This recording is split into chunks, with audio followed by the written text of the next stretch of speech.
Salam Bapak Ibu sekalian yang diberkati oleh Tuhan. Kita bertemu kembali dalam seri pelajaran kita pada saat ini. Sebelum kita melanjutkan seri pelajaran ini, mari kita bersatu di dalam doa. Ya Tuhan, Allah Bapa kami yang bertata dalam kerajaan surga. Kami bersyukur kembali boleh bertemu dalam jaringan kanal virtual ini, di mana kami akan mempelajari firman Tuhan. Biarlah Engkau mengurapi hati pikiran kami, Tuhan yang memberikan hikmat dari surga kepada masing-masing kami, termasuk juga bagi seluruh umat-umat Tuhan, dimanapun mereka berada, yang bersama-sama mempelajari firman ini. Hikmat dari surga menyelimuti kami masing-masing, sehingga kami boleh memahami firman ini dengan baik. Terlebih, kami boleh mengaplikasikannya, menghidupkannya di dalam kehidupan kami. Biarlah kuasa Tuhan saja yang menjauhkan kami dari segala maksud jahat, sehingga kami boleh fokus dalam mempelajari firman. Mohon ampun segala dosa kesalahan kami Bapa, kehendak-Mu yang terjadi dalam kami. Kami persembahkan doa permohonan kami ini hanya melalui anak Yesus Kristus yang menjadi Tuhan dan Juru Selamat kami. Amin. Bapak Ibu saudara-saudaraku yang kekasih dalam nama Tuhan Yesus Kristus. Ya, pelajaran kita pada saat ini masuk ke dalam pelajaran yang kelima, yaitu Paskah.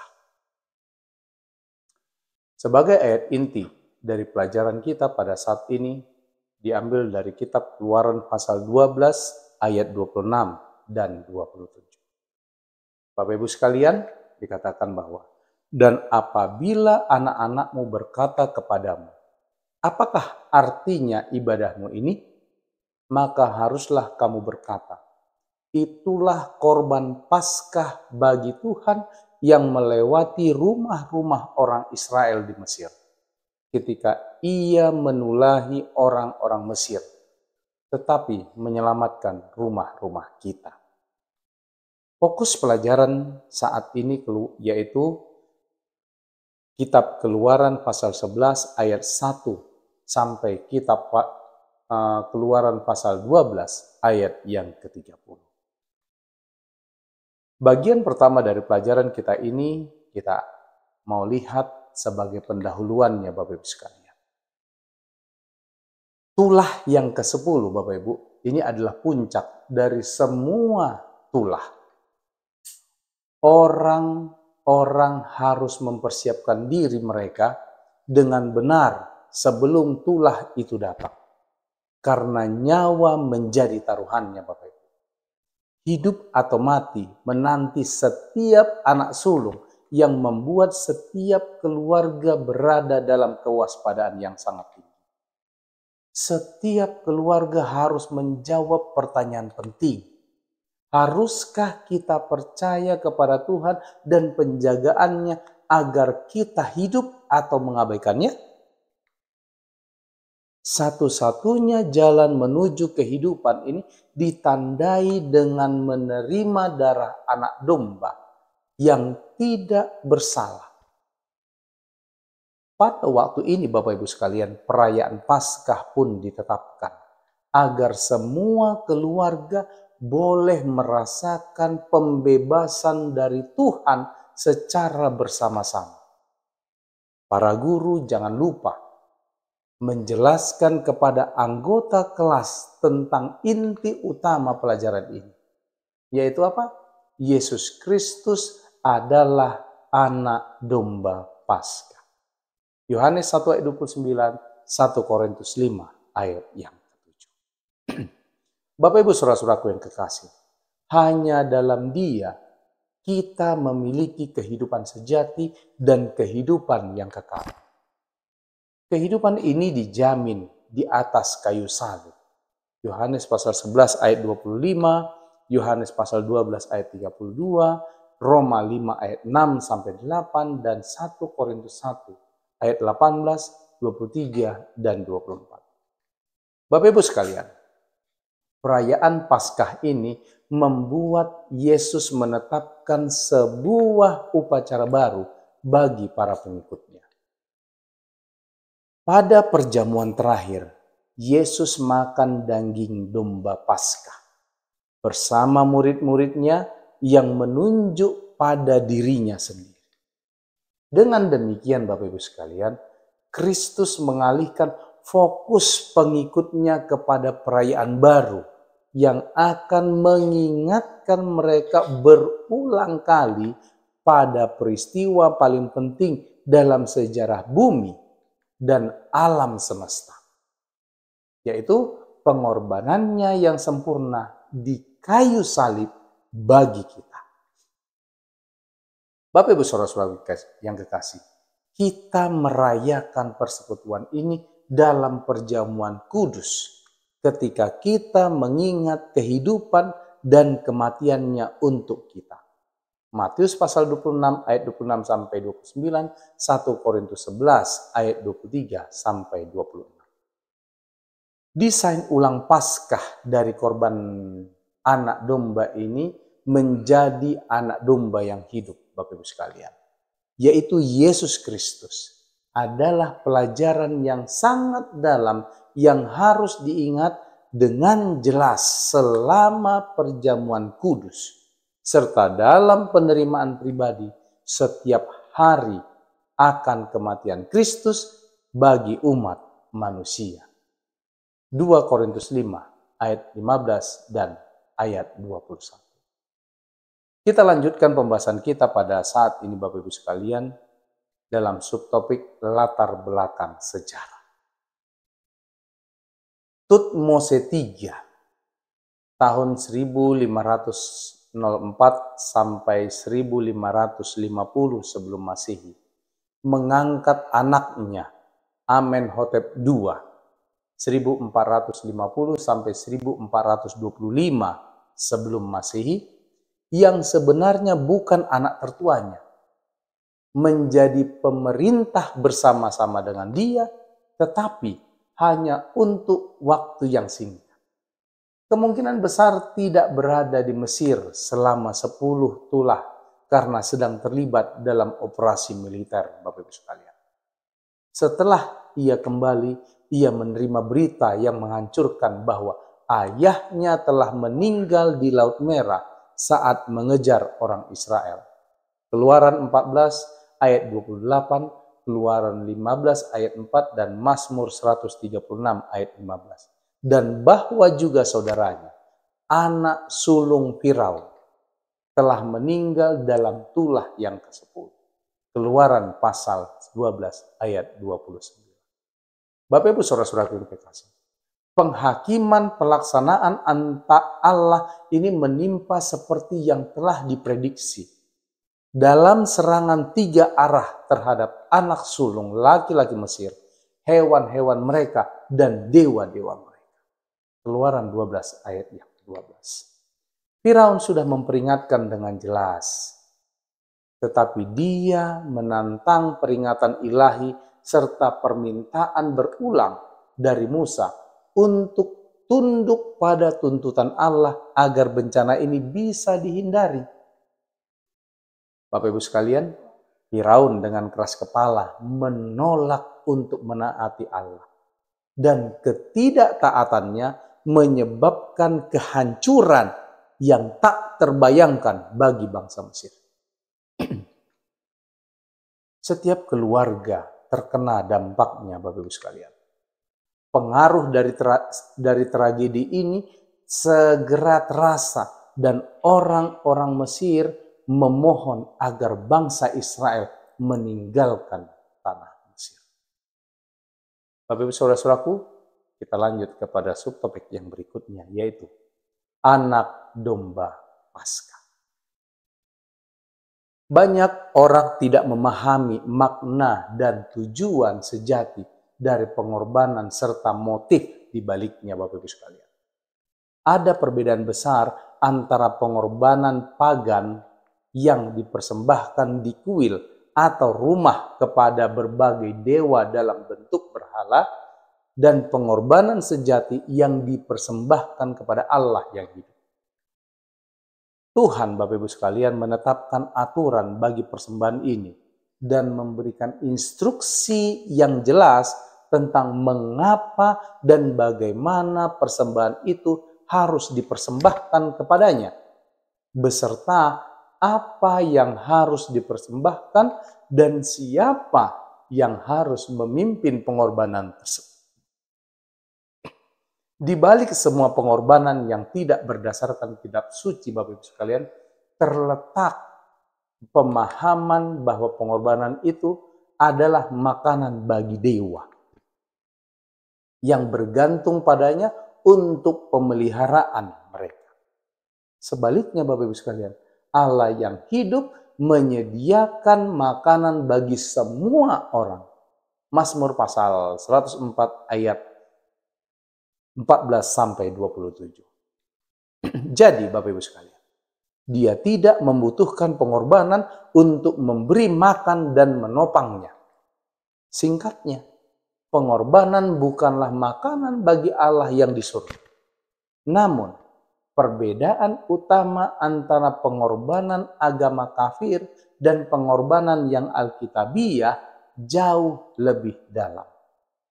Motif dasar dari agama kafir adalah bahwa ia melihat persembahan korbannya sebagai sarana yang kuat untuk memengaruhi para dewa, menenangkan kemarahan, dan menyenangkan mereka agar dia dapat menerima kemurahan mereka.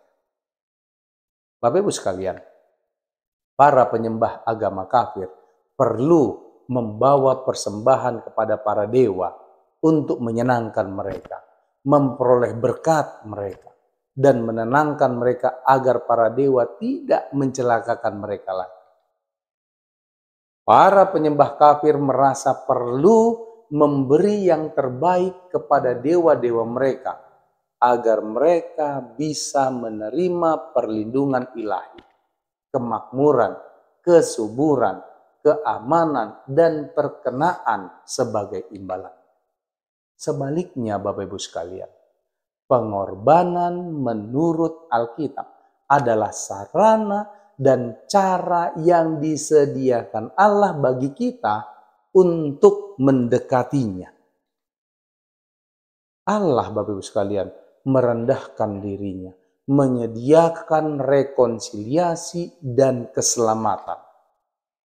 Ketika orang percaya berkorban, mereka tidak sedang menggerakkan Allah.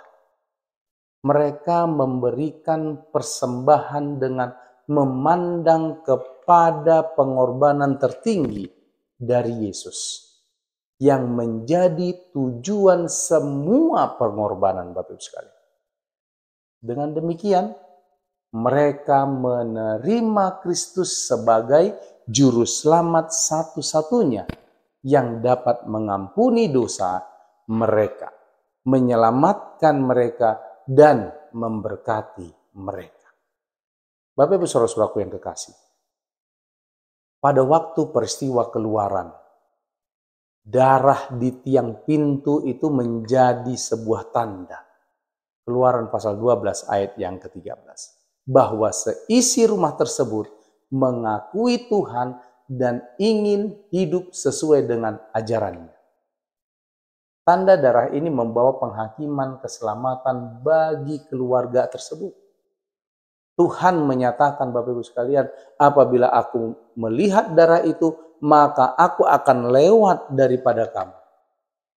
Jadi tidak akan ada tulah kemusnahan di tengah-tengah kamu apabila aku menghukum tanah Mesir. Keluaran pasal 12 ayat yang Bapak Ibu saudara-saudaraku yang kekasih, penghakiman ini bukanlah penghakiman yang bersifat menghukum atau menghancurkan, melainkan penghakiman positif berupa penebusan yang dialami oleh orang percaya. Dalam bahasa Inggris Bapak Ibu, ada permainan kata dalam kata Passover yang merupakan gabungan dari dua kata yaitu pas dan over, sehingga menjadi Passover. Terjemahan Alkitab menggunakan permainan kata ini untuk menekankan fakta bahwa penghakiman Tuhan yang menghancurkan akan melewati orang-orang percaya yang menaati Tuhan dengan meletakkan tanda darah di tiang pintu mereka. Keluarga-keluarga umat percaya merayakan Paskah sebagai penghakiman keselamatan. Bapak Ibu saudara-saudaraku yang kekasih, semua darah ini memiliki makna yang lebih dalam. Korban berdarah itu menunjuk kepada anak domba Paskah yang sejati, yaitu Yesus Kristus, yang akan mengorbankan dirinya sebagai umat manusia sekali untuk selamanya.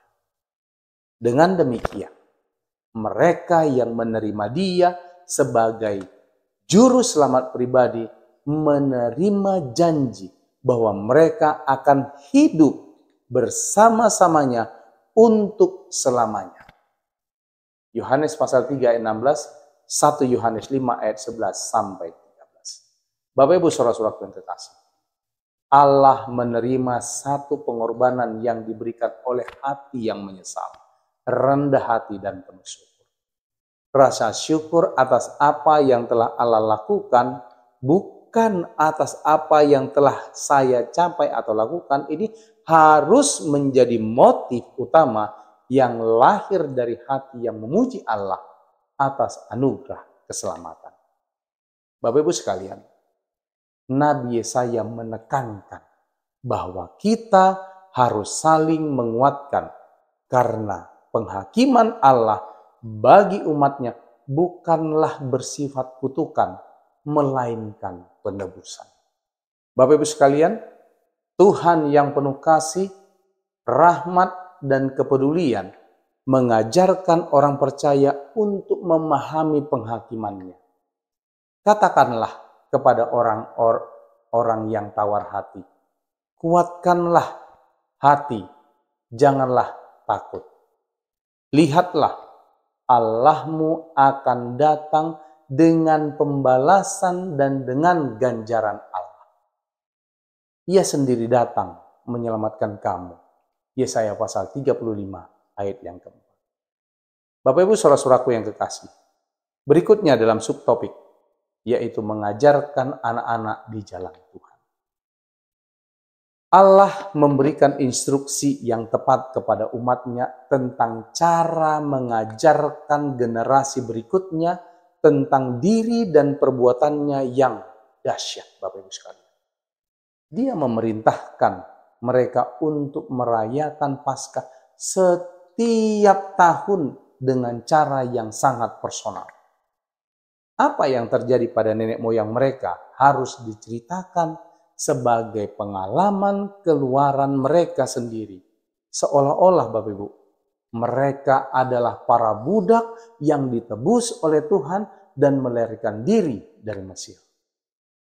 Orang tua perlu mengajar anak-anak mereka, untuk generasi berikutnya perlu mengajar anak-anak mereka secara terus-menerus. Mereka harus menghidupkannya, bukan hanya dalam kata-kata tetapi juga dalam tindakan. Pengalaman ini Bapak Ibu sekalian harus selalu segar. Sejarah harus dihidupkan kembali seolah-olah itu terjadi saat ini. Peristiwa sejarah harus menjadi pengalaman kesadaran dan personal. Dengan cara ini Bapak Ibu sekalian, sejarah akan hidup kembali. Ingatan diperkuat dan apa yang terjadi tidak akan dilupakan. Musa berkata Bapak Ibu, apabila kamu tiba di negeri yang diberikan Tuhan kepadamu, seperti yang difirmankannya, maka kamu harus pelihara ibadah. Dan apabila anak-anakmu berkata kepadamu, apa artinya ibadahmu ini? Maka haruslah kamu berkata, itulah korban Paskah bagi Tuhan yang melewati rumah-rumah orang Israel di Mesir, ketika ia menulahi orang Mesir. Keluaran pasal 12 ayat 25 dan 27. Bapak Ibu saudara-saudaraku yang dikasih, agar supaya diingat, orang Israel diperintahkan untuk merayakan upacara Paskah setiap tahun. Model ini adalah standar yang harus kita ikuti untuk mengajarkan anak-anak dan cucu-cucu kita sekarang ini, Bapak Ibu sekalian. Pola ini diberikan kepada kita untuk ditiru. Asaf memberi dorongan. Aku mau membuka mulut mengatakan Amsal. Aku mau mengucapkan teka-teki dari zaman purbakala yang telah kami dengar dan kami ketahui, dan yang diceritakan kepada kami oleh nenek moyang kami. Kami tidak hendak sembunyikan kepada anak-anak mereka, tetapi kami akan ceritakan kepada angkatan yang kemudian puji-pujian kepada Tuhan dan kekuatannya dan perbuatan-perbuatan ajaib yang telah dilakukannya. Bapak Ibu sekalian, telah ditetapkannya peringatan di Yakub dan hukum Taurat diberinya di Israel. Nenek moyang kita diperintahkannya untuk memperkenalkannya kepada anak-anak mereka, supaya dikenal oleh angkatan yang kemudian, supaya anak-anak yang akan lahir kelak bangun dan menceritakannya kepada anak-anak mereka, supaya mereka menaruh kepercayaan kepada Allah dan tidak melupakan perbuatan-perbuatan Allah, tetapi memegang perintah-perintahnya. Mazmur pasal 78 ayat 2 sampai yang ke-7. Bapak Ibu sekalian, Daud menyatakan apa yang harus kita lakukan dengan kata-kata ini. Angkatan demi angkatan akan memegahkan pekerjaan-pekerjaanmu dan akan memberitakan keperkasaanmu. Mazmur pasal 145 ayat yang keempat. Kisah penebusan dan pembebasan perlu dipelajari Bapak Ibu dan diulang-ulang secara relevan oleh setiap generasi yang baru. Hanya perlu satu generasi yang mengabaikan tugas ini bagi anak-anak mereka, sehingga keluarga akan kehilangan pengetahuan tentang Allah. Maka, Bapak Ibu, pemahaman tentang ajarannya akan menurun secara drastis dan upaya menjalani hidup saleh akan terancam. Kita akan masuk ke dalam pokok tentang penerapan hidup dari pelajaran kita pada saat ini. Yang pertama, Bapak Ibu, kekerasan hati Firaun bersama dengan ketidaktaatan banyak orang Mesir. Ini mengajarkan kita bahwa bahkan mujizat dan keajaiban besar sekalipun tidak memiliki kekuatan untuk membuat orang percaya dan mengubah hidup mereka.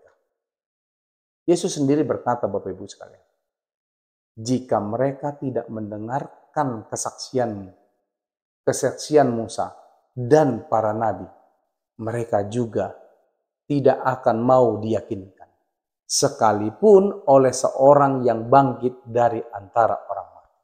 Lukas 16 ayat 31. Bapak Ibu sekalian, apa yang telah dan yang saat ini ada dalam hidup Anda yang membawa Anda untuk mengikuti Tuhan sepenuh hati? Bagaimanakah kita dapat membantu orang lain agar tidak bergantung pada mujizat, tetapi menerima firman Allah dengan sungguh-sungguh? Yang kedua, Bapak Ibu sekalian, karena Allah mengasihi kita, Dia memperingatkan kita tentang konsekuensi buruk dari ketidaktaatan jika kita terus-menerus hidup dalam dosa. Keteguhan dalam kesalahan adalah hal yang sangat mematikan.